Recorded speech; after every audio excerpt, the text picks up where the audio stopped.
මොනවා කියලාද හිතෙන්නේ? මීට කලින් ඔයා මේක රස බැලුවේ ලොකු ගාණක් තියලා. අද ගෙදර හදමු.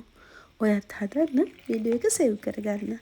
කඩලි පිටි වලට ෆුඩ් කලරින් එකක් එකතු කරලා දියාරුවට බටර් එකක් හදාගන්නවා.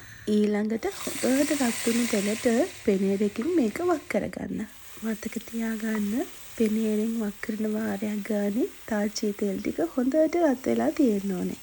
තෙල් පෙනේරයක් නැති කෙනෙක් මේ වගේ අතේ ඇඟිලි වලින් බෝල හදාගන්න පුළුවන්. හැබැයි අත පුච්ච ගන්න එපා. මේ හදන බූන්දි බෝල ගොඩාක් පොඩි නිසා ලොකු වෙලාවක් යන්නේ නැතුව ඉක්මනට වැදෙනවා. ඒ නිසා ඒ ගැන සැලකිලිමත් වෙන්න. ඊළඟට අපි හදන්නේ සුගර් සිරප් එක. මම හදන්න පාවිච්චි කරන හැමදේම ප්‍රමාණික සුපුරුදු පරිදි ඩිස්ක්‍රිප්ෂන් එකේ.